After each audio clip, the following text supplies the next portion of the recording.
You got the touch. You got the power.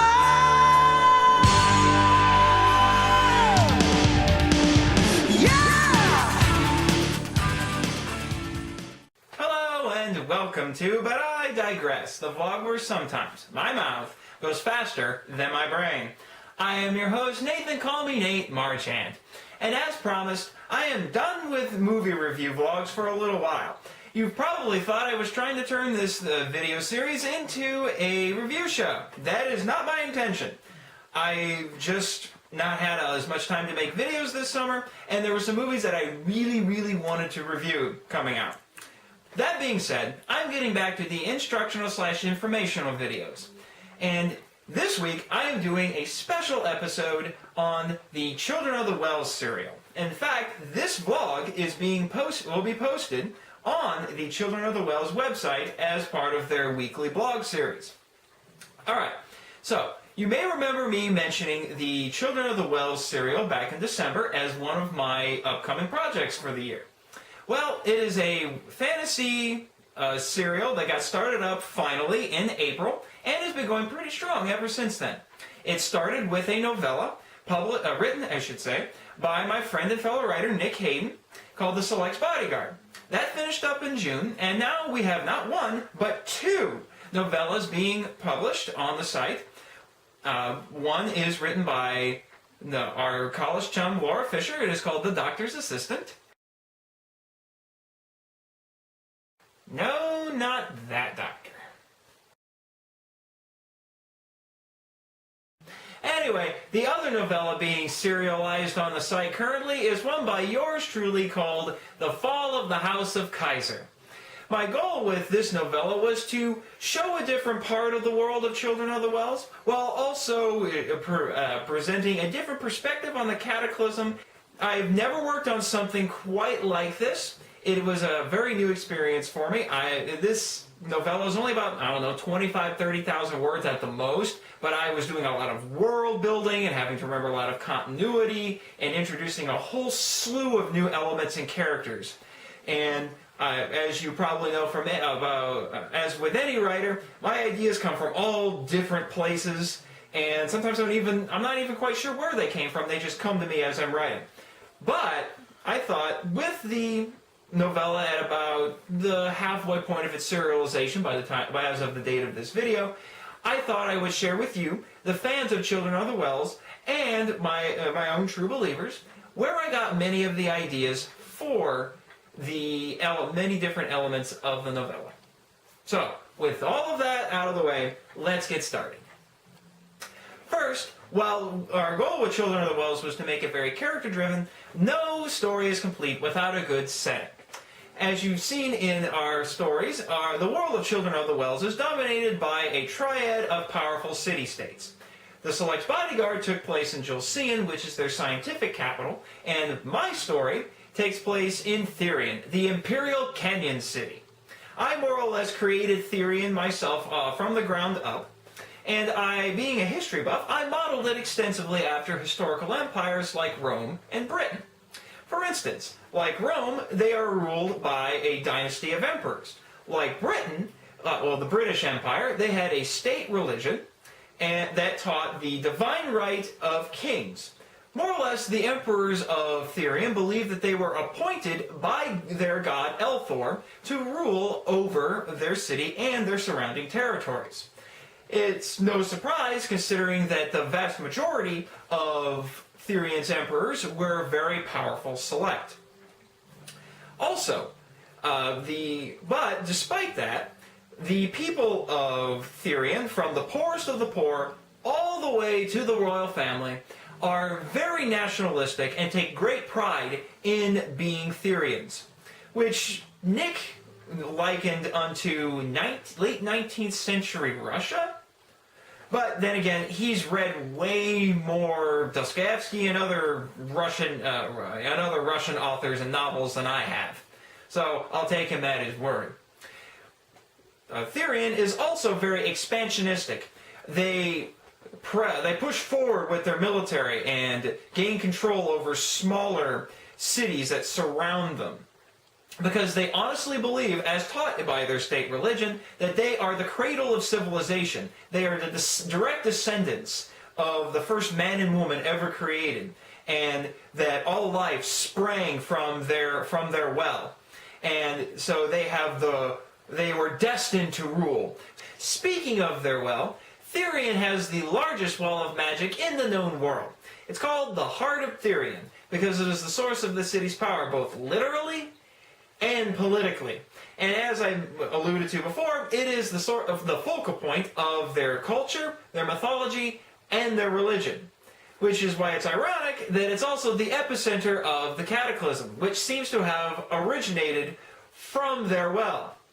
And in the wake of the Cataclysm, the well has been destroyed and replaced by a gigantic crater, which, as you could probably expect for such a proud and nationalistic people as the Thyrians, that is a gigantic blow. Now, the cause of the Cataclysm is going to be one of those mysteries that we weave throughout future stories and slowly unveil to you. And in fact, there's going to be a bit of a revelation related to it toward the end of the fall of the House of Kyzer. It's one of those things I wish I could talk to you a little bit more about, but I'm not in the habit of giving out spoilers. Sorry. And now for the principal characters. The hero of the fall of the House of Kyzer is Jason Kyzer, the youngest of the Kyzer royal family. Now, as you've probably picked up on, his first name was derived from Jason of Jason and the Argonauts, the Greek hero, who I might add was also a king. Now, the weird spelling I used for his name is something I've actually been sitting on for a while. That particular derivation I used for a Dungeons & Dragons character that I played, and is for the name of a couple of heroes in some unpublished and I think now lost stories that I wrote back when I was in college, or thereabouts. His last name, which you probably didn't realize, was derived from the word Kaiser, K-A-I-S-E-R, which is the German word for emperor. Now, his plight as the youngest and only non-select member of his family was inspired in part by the story of Joseph from the book of Genesis in the Bible. Except in Joseph's case, he was hated by his brothers because he was his father's favorite son. Now, despite his lack of magic talents, I wanted Jason to be really athletic, and I was getting images of him jumping from building to building like Spider-Man, so I decided he would practice parkour, which in the world of Children of the Wells is called tracing. And I especially wanted to do this when I did some research on parkour after seeing it in a couple of movies at the time, and found out that its philosophy, yes, parkour has a philosophy, was very much in line with the culture of Thyrion. Now, interestingly, despite the fact that he was the only member of his family to survive the Cataclysm, making him emperor by default, Jason is still an outcast because, even as emperor. Especially since in the latest chapters, as you saw, he has learned of a conspiracy brewing in his own ranks. Which is something else I wish I could talk about, but I can't give out any spoilers. The other principal character is General Xander Drakon, Jason's mentor. Now, when I was conceiving the character and I had decided that he would be a general, I knew he had to have a very strong name. That's why I selected Xander as his first name, because it is derived from the name Alexander, which you may recall was also the name of this little historical figure named Alexander the Great, who conquered most of the known world by the time he was in his 20s. And his surname, Drakon, I took from the name Draco, which means dragon, and was also the name of an ancient Greek lawgiver who was famous for being strict.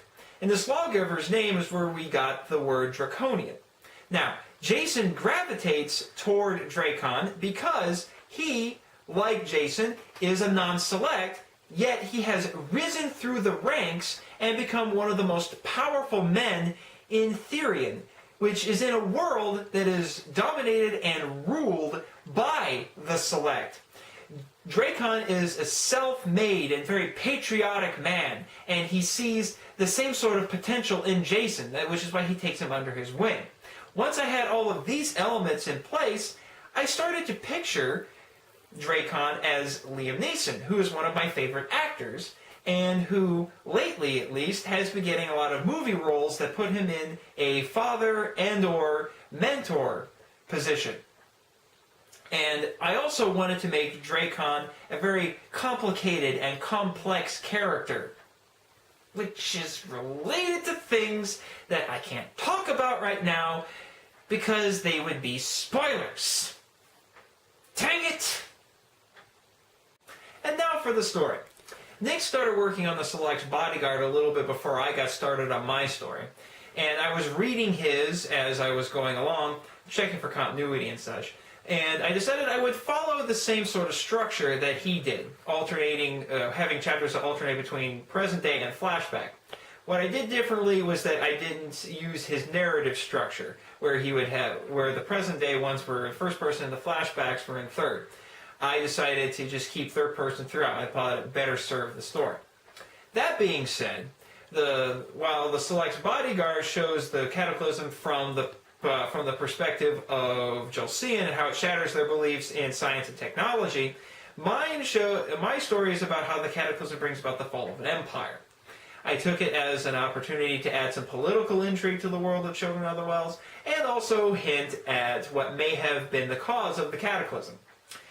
Also, while the Selects Bodyguard was kind of a small story, mine, while also being personal and character-driven, had more ramifications for the world, because the consequences of what happened in Thyrion would have far-reaching effects on the rest of the world, because Thyrion is this world's most powerful city. But ultimately, the heart of Fall of the House of Kyzer is that it's the beginning of Jason's coming-of-age story.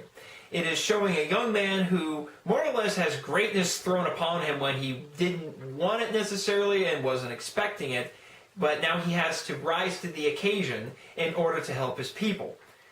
The question is he going to be able to do that, or is he going to stumble and fall like the rest of his family has? Which is bordering on spoiler territory because there's a lot of crazy things that happen later on in the story that relate to that. Okay, I can't do this anymore. I need to tell you guys what's going to happen later on in the story, so I'm going to break my no spoiler rule, alright? You ready? What?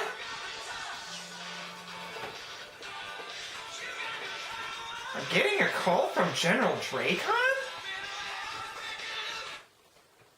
Hello? I don't know who you are. Really? I'm only the guy who created you. I don't know what you want.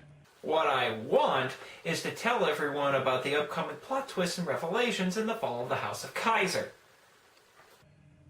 If you are looking for ransom, I can tell you I don't have money. But what I do have are a very particular set of skills. Skills I've acquired over a very long career. Skills that make me a nightmare for people like you. So you're an editor now? And assuming I keep quiet, what then? That'll be the end of it. I will not look for you. I will not pursue you. And if I refuse? I will find you. And I will kill you.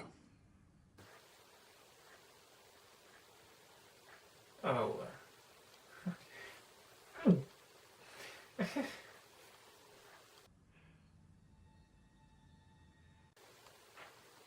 Okay then. No spoilers. I just had my life threatened by a fictional character I created. This takes breaking the fourth wall to a whole new level. But I digress. Anyway, go check out more of the Children of the Well serial at this address, which will be added thanks to the magic of video editing. Just don't give out any spoilers, or Drakon may do this to you.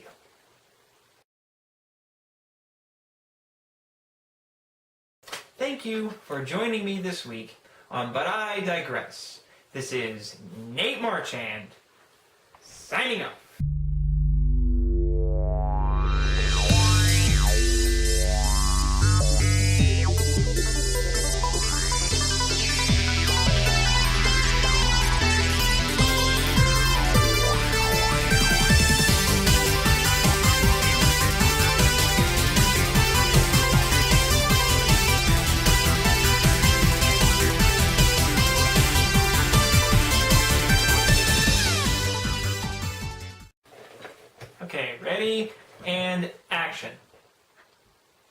Okay.